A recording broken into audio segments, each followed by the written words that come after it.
Welcome to the European Guanxi Podcast. We bring together young scholars, professionals, and students to talk about the evolving relationship between the EU and China. If this is something that interests you, make sure to tune into our podcasts every 2 weeks. And welcome to the European Guanxi community. And today I'm very, very happy to have on the podcast Thomas Derksen, or Afu, who is a German influencer in China, now turned tech or digital entrepreneur, I can say, probably. Yeah, that's right. We're very, very glad to have you here. I think you're probably one of the best known Germans in China. I think just in terms of like your mere following on social media, you're pretty huge, I think. Yeah, there was this one German newspaper writing about me and saying more people know me than Angela Merkel. So I wouldn't dare to say that, but yeah, at my peak time, I had around 10 to 15 million followers, which is quite a lot. And just the following, like even more people watched my videos. So yeah. But now you're turning more from influencer towards entrepreneur and sort of like media entrepreneur, I think, right? This is a very hard question to answer. So since 2016, I've been doing social media and did not have a proper job. You know, when I have to quote my mom, she always asks me, so what the hell are you doing? And it's very hard for me to answer because I'm dancing on many, many weddings, as we say in German. So I like to keep myself busy with different projects. But you're right, it's all in the media sphere, all in the media business. So yeah, I would call myself a media entrepreneur. Yeah. Okay.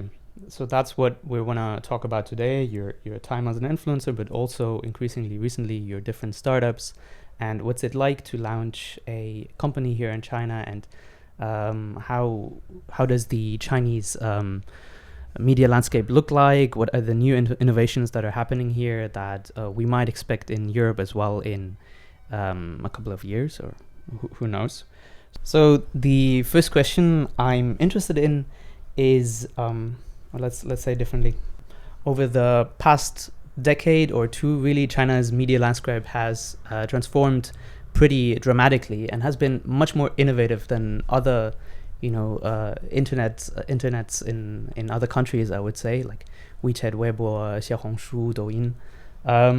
So what is it like to compete with Chinese influencers in this sphere? What do you think made you successful? And sort of what was the moment when you thought, okay, this is kind of working? And what do you think, what was it that made you successful in this incredibly competitive and dynamic space? Yeah, it's a very interesting question also for your whole life, right? Because we are always competing with someone, whether it's in private life, you like a girl, or you want a job, or you want people's attention. So, and my strategy always was to find a niche. So if you find a niche that no one else has, then it's very easy to succeed. So I think it would be even harder for me to be an influencer in Germany, because there are so many influencers doing content in German for German people. But my niche was unconsciously being a German influencer in China and doing content in Chinese and even in Shanghainese. This is how I started. This is what I did in the beginning. And in 2016, that is when I started, very, very early. So I always call myself the grandfather of the foreign Laowai influencers. And there were like 1 or 2 foreign influencers doing content in Chinese for a Chinese audience. And there were no Germans doing this. They're a couple now. So nowadays there's Douyin, the Chinese TikTok. So there are a lot of foreign influencers doing this, but there were not in 2016. And I started doing my videos on WeChat and Youku and Weibo. These are like platforms nobody's talking about anymore. WeChat for sure, but Youku and Weibo, they're like, you can say history already. And yeah, so this was, I think, part of my success, that I had my niche as a German living in China doing content in Chinese. So, but having a niche or being special doesn't help a lot, because it helps you maybe to get some attention in the beginning. But I did social media for 10 years, and the most crucial part of doing social media is consistency. You have to put out content consistently. You have to be creative. You have to change yourself, change your content, reinvent yourself. So this is what helped me the most. I had a lot of Chinese friends or foreign friends also starting media, social media, and a lot of them gave up on the way, because it is very hard to do social media. It's no easy job. Do you think that the requirements or the expectations or what it takes on Chinese social media is different than on foreign social media? Requirements regarding what? Sort of like, I guess in order to be successful here, you have to do some things differently than to be successful in the West. Like, what do Chinese netizens expect from you? What do they want from you that is maybe different from, I guess what it takes to succeed on the Chinese market might be different than the Western market. Could you say that? I wouldn't necessarily agree, because in my opinion, one thing that makes you successful on Western social media and Chinese social media and in life is to be authentic. So there will be people and there will be audience always requesting something from you, and always not being satisfied with this content you make, this video you made, or even your personality trait. So for me, it was very obvious when I was overweight. I was very, very overweight before. Like at my peak, I was 140 kilos, and all of the people complaining, "Oh, you're too overweight, you're too fat, you have to lose weight." And then after I did, people were saying, "Oh, you lost weight, you're not as cute as you were before, you changed a lot." So whatever you do, people will have an opinion about you. So for me, the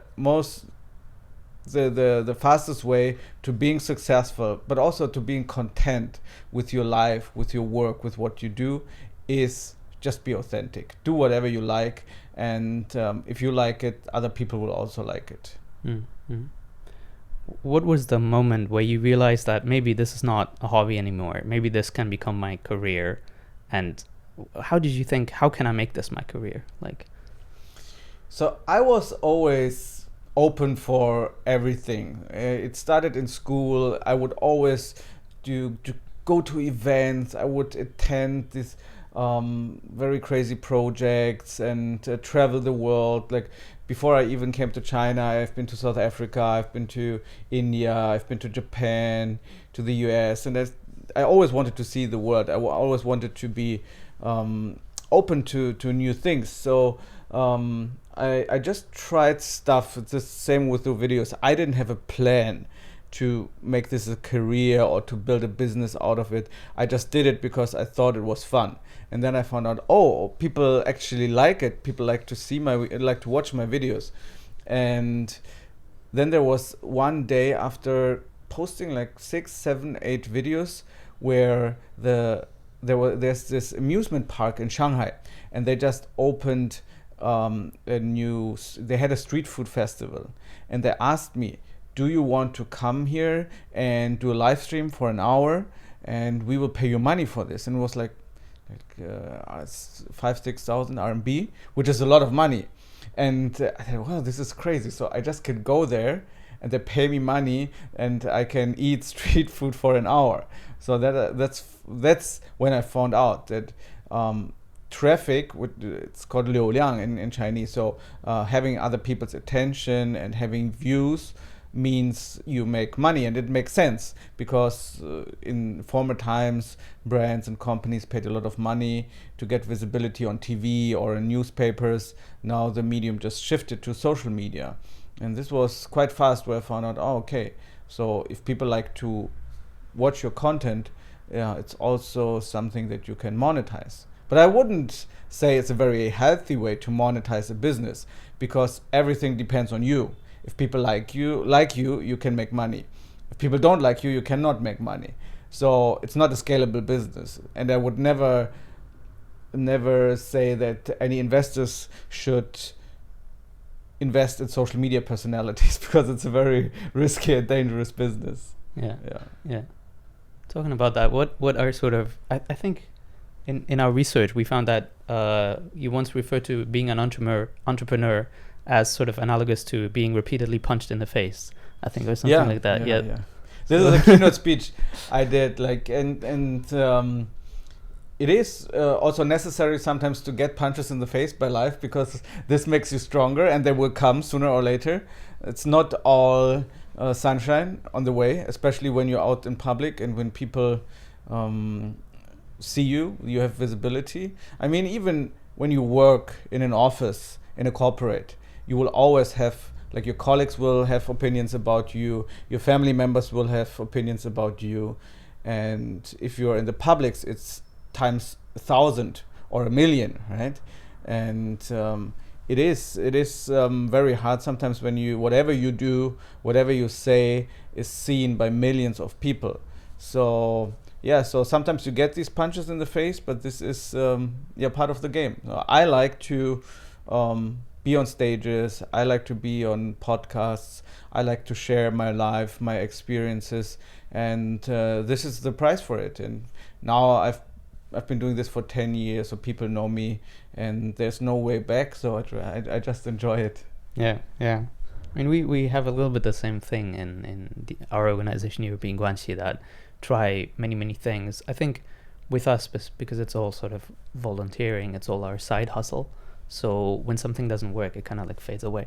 Yeah. So we don't have much like monetary investment at least, but still most things that we try, they kind of flop. And then you really have to keep going. Don't let yourself be demotivated, and it can be quite rough. Especially maybe you don't invest that much money, but so much time and energy. So this is the way to go, right? If you don't try, you don't know if it works out or not. So I did 600 videos, I think, on Bilibili. And it's all long videos, 10 to 15 minute videos, and then people will ask me after I did like 500 videos, so how do you make a viral video? I said, I don't know. The only way is just producing videos, like filming the whole day, posting videos, and then eventually you will know which video is viral, which not. And I think like at least 10 to 20% of these videos are shit. Like, but it didn't destroy my career. It didn't make people go away. I mean, like, there will people unsubscribe, but it doesn't matter in the long run.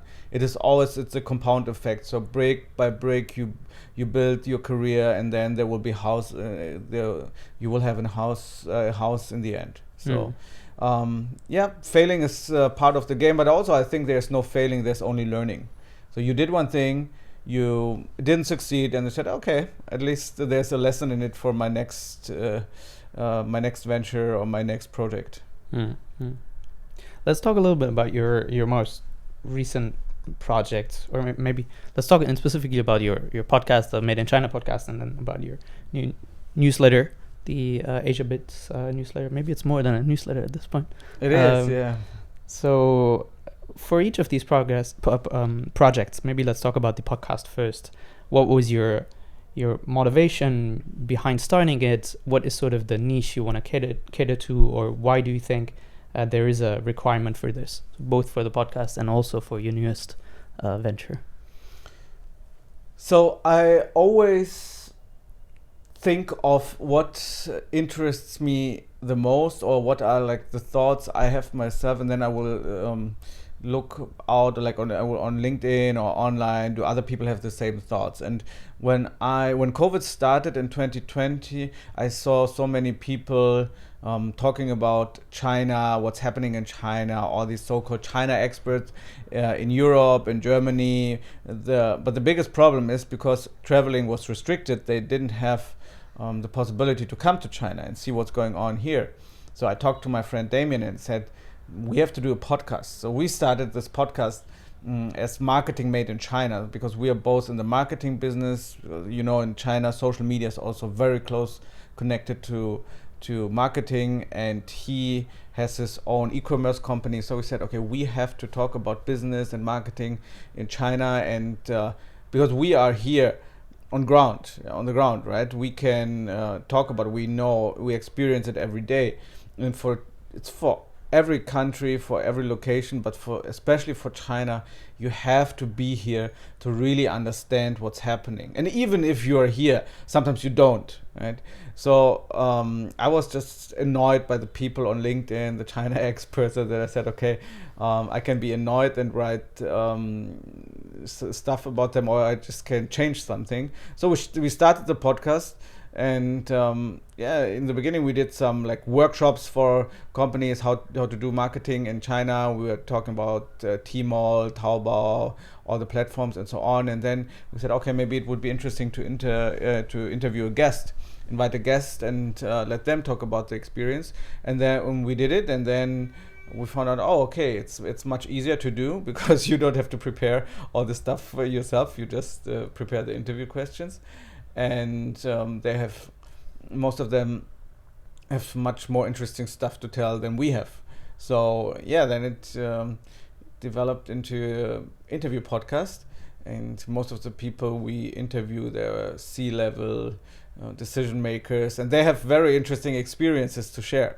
So all the stuff, it's just like I see a problem and then I do it. And it was the same with my new project called Asia Bits. So I had a friend from Berlin coming over here. He is quite big investor, and he was investing in the US mainly before, because every project he invests in is kind of solving some future problems, technology. And then he started investing in China because he said, there's so much innovation coming out of China. So he came here this year for the first time, and he was flashed. He was like saying it's crazy what's happening here, but it's even crazier that we in the West don't know about it. So he said, it is crazy what is happening here, but the even crazier thing is that people in the West don't know about it.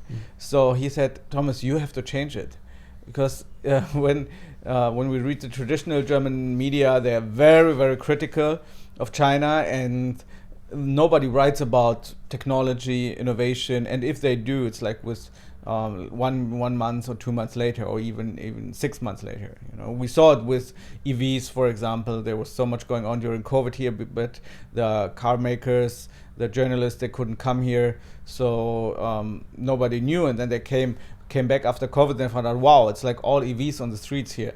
So he said, you have to do something. You have to build the Morning Brew of Asia.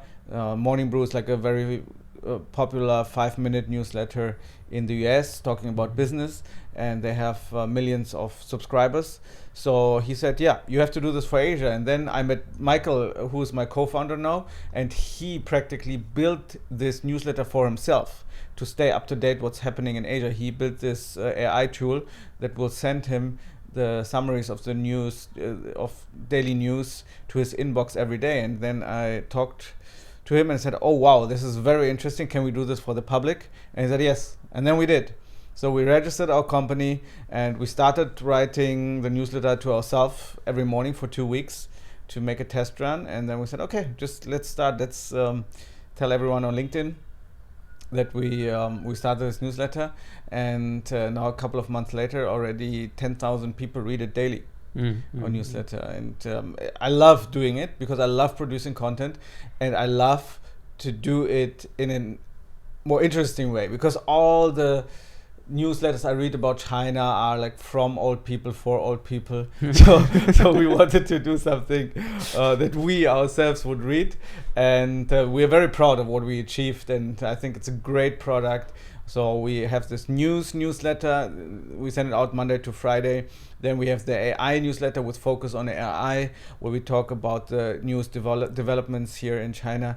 And I love the AI newsletter the most, because we have this one section. It's called Steal the Idea, because our goal is not to say China is doing everything better or Asian countries are doing everything better. We also want to spark innovation globally. So we really hope that Europe, the West, is learning something from the things that are going on here. So so still this idea, we talk about innovations from Asia, and then we show founders, we show entrepreneurs in the West what they could learn and what they could adapt for the Western market, for example. So yeah, this is my new venture, and it's all part of the big business media group we are building right now. We're also doing podcasts. So the biggest goal, as I said, is we want to talk about innovation in order to spark innovation globally. Talk about steal the idea. So you use like some sort of web scraping, or because I could imagine, I just had the thought that for newsletters, I think the classic newsletter is that a research team puts together all, like reads all the news and then puts it together, right? But you would probably like use a lot of AI tools and like web-based tools to do that kind of stuff. So are you moving that direction as well?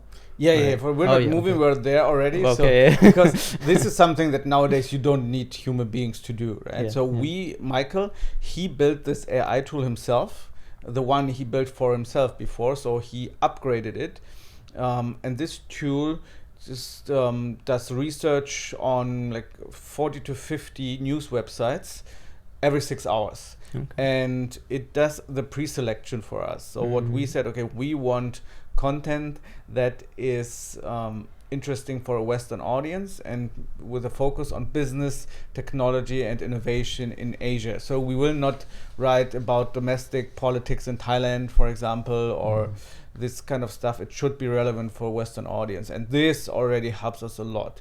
So and this is also the part of the problem we want to solve. If you want to stay up to date on what's happening in Asia, you have to do the work that this LLM is now doing for us. You have to go and research on 40, 50 news websites, and the news websites are in Chinese, Korean, Japanese, also English ones, but you have to do this for your own, and we do the work. So the tool does the work for us, and then we do the final editing and we choose the final news we want to have. We want to talk about it, and then we read them ourselves, but we still write them ourselves. I don't want to produce an AI newsletter, but my goal is to combine the best of human and artificial intelligence to bring a great product to the market.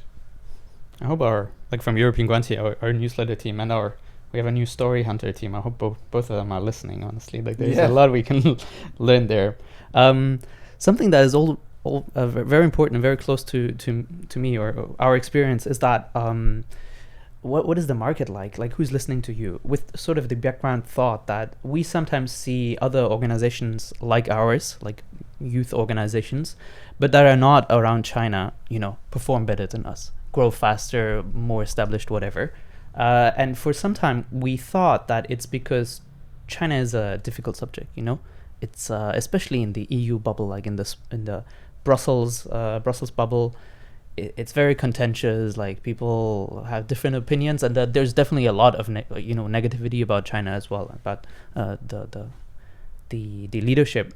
But in fact, like looking at the past year, we've grown quite a lot, and I think there is a lot of interest for what's happening here, right? And maybe you need to also create that market by showing them why it's interesting, right? Yeah. So I'd be interested, who is listening, who should be listening to these stories, and do you think that is a market that is growing, interest in China and Europe, or that is stagnating or shrinking? Who should be listening? Everyone. Because what's happening here is crucial for everyone around the world. There's no big problem we are facing right now that can be solved without China. So it could be world peace, environmental problems, security, technology innovation. Everything is happening here. But there's a reason why I called this newsletter Asia Bits. It's not just China, it's also Japan, South Korea, Singapore, Vietnam, also very important. So all these countries are very, very innovative, and they do a lot. And in 10 years, in 20 years, they will be even more important than now. So this is definitely a growing market. and the consumption power will be much higher in Asia in 10 to 20 years. So now it's already going in the direction that more than 50% of the worldwide consumption power is here in Asia. The technology here, it's unbelievable what's happening here. Sure, we write a lot about China because a lot is happening in China. Even if you go to Nikkei, the biggest Japanese news outlet in English, they write about China a lot. So we also try to incorporate a lot of stories from Japan, from South Korea, from Vietnam, but most of it is happening in China. So if you like it or not, you have to understand it. I always say you don't have to become a China fanboy like I am, right? I live in China since 10 years and I love it here, yeah. But you cannot ignore China. You have to understand it. And it doesn't matter whether you're a politician, you're an entrepreneur, you're a graduate, you're a student, you have to understand what's happening here. And the most interesting thing for me is when we started this newsletter, a lot of people started reaching out to us, and I checked their LinkedIn profiles and I said, okay, these people have nothing to do with China. They have never been to China, they don't speak the Chinese language, but they are very interested because they understand the things I just said. Whether you study economics or you study engineering, you have to understand what's going on in Asia and especially in China. So I'm very happy that it's not the people who study Chinese or Sinology or something. They also read our newsletter, but these people who've never been to China, who don't speak Chinese, but they know, okay, it's very crucial for me to understand what's going on here. What are maybe some misperceptions that we have in the West or in Europe at the moment about China, but more specifically about the Chinese innovation market, about the Chinese techscape and internet landscape? Anything? So the China as a copycat thing is still out there, which is quite a problem. But I think the perception already changed a lot. When I read a lot of German and European media, and I see quite a lot of journalists, a lot of newspapers and news outlets writing about innovation in China. This wouldn't happen five years ago. So everything is changing, and the old Greeks already knew this saying, like Pantari, everything flows. So this is also kind of comforting thing that the world is moving, is always moving, it's changing so quickly. So what was fact and truth 5 years ago is maybe outdated already now. So I just came back from Shenzhen like 2 days ago, and when you see what's going on there, like the young entrepreneurs, they are like burning their work hard. They work so hard every day, 24 hours, and there's so much innovation going on there. So the times of China as a copycat, they are gone already. So, and you see, if we have a look at the EVs, for example, right? The EVs, the Chinese said, okay, we cannot build traditional cars like the Germans can with an engine and so on. So what we can do, we are good at software, and so we will build the best software for the electric cars, and that's what they did. So now when you take a taxi here in China, everyone is flashed of, like my German friends coming here, because they say, wow, these cars are so crazy good.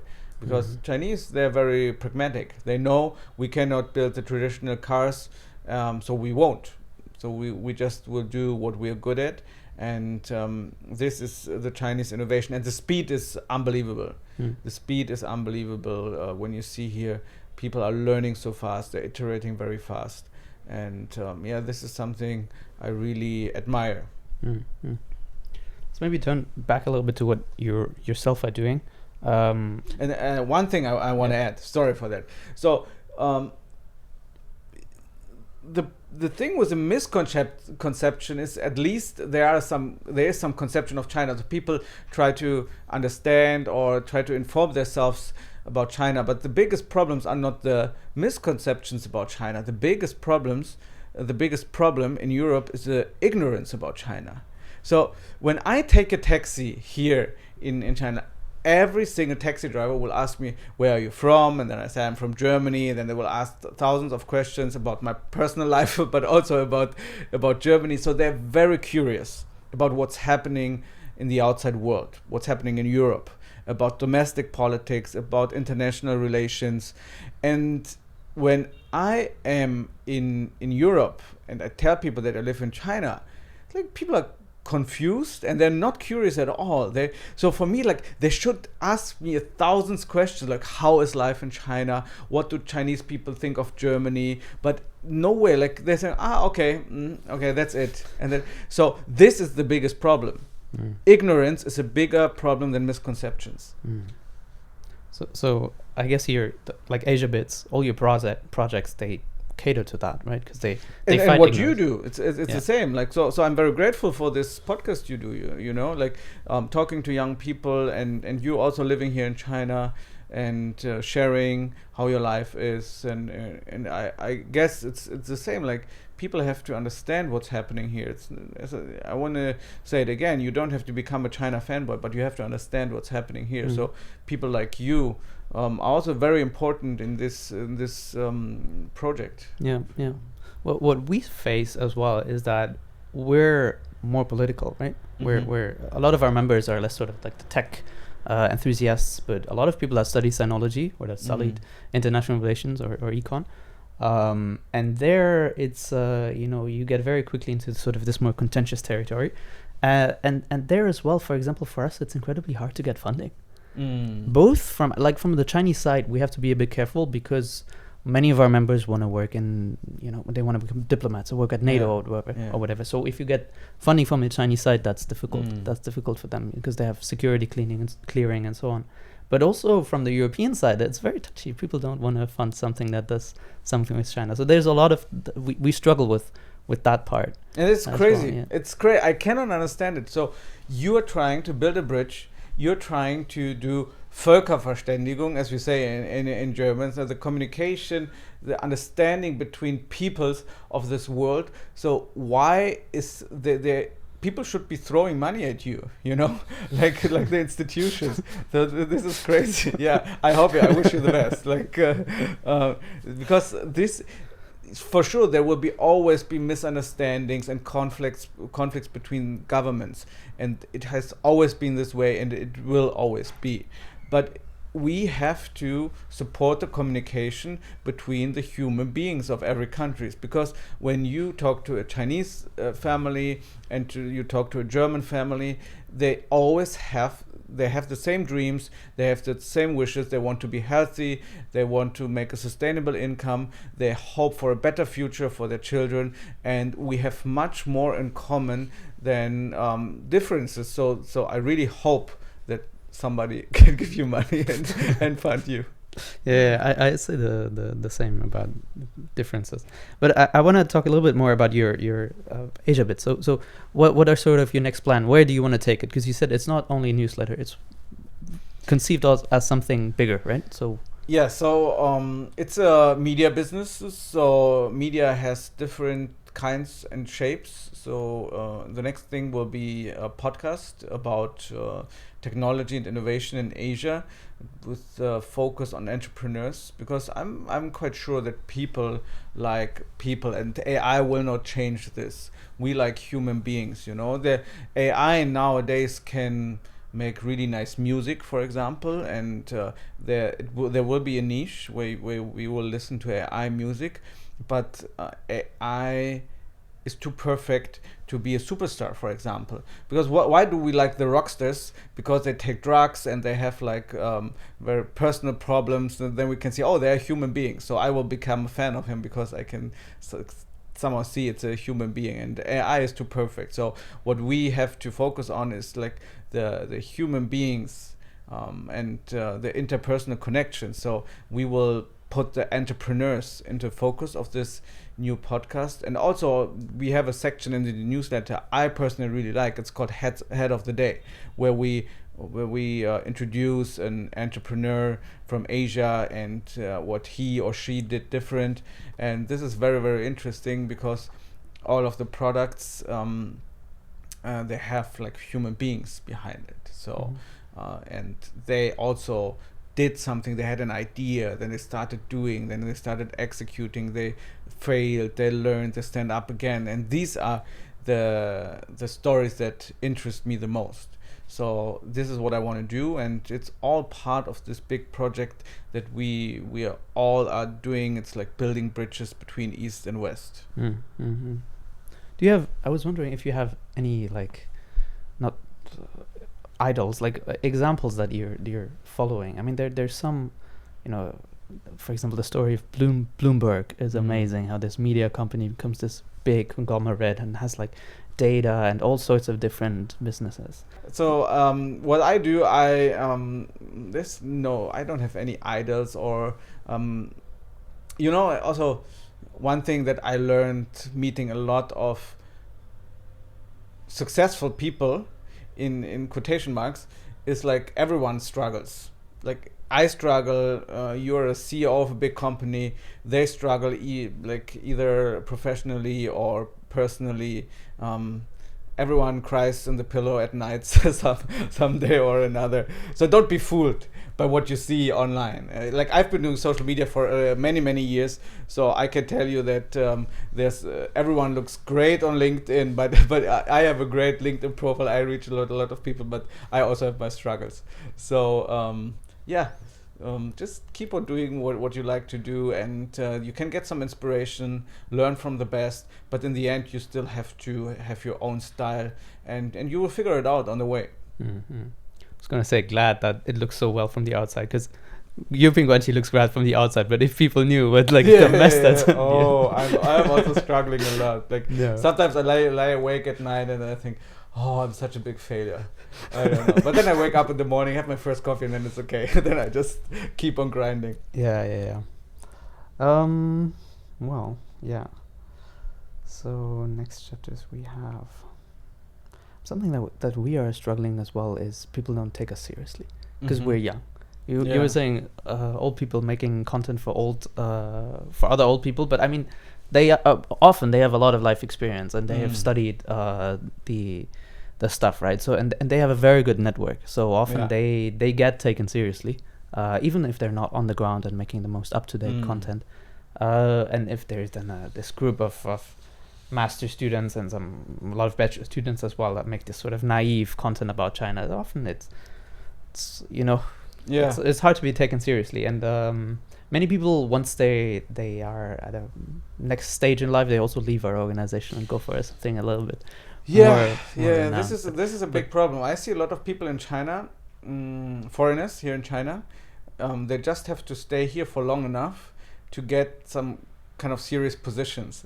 So they are like CEO of some companies or leaders, not because of their capability, but because of their experience, because they have been here for 10 years or 20 years. So this is a big problem. People should be promoted for their capabilities, but this is how life works. Like when you're you always long for something you don't have, right? So you wish that you can be a little bit older so people take you seriously, you have more experience, a better network, but then you're like 50 or 60 and then you said, I want to be 20 or 30 again.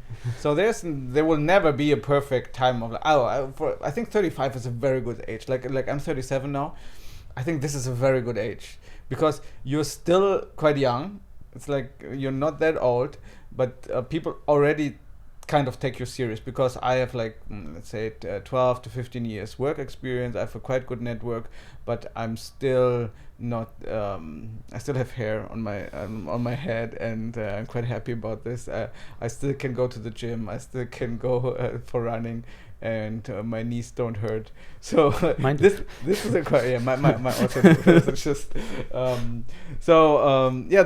this is a quite good age. But as I tell you, like everyone is struggling. The 55 years, like even our chancellor or like the people in Brussels you meet who make a very decent impression on you, they all struggle.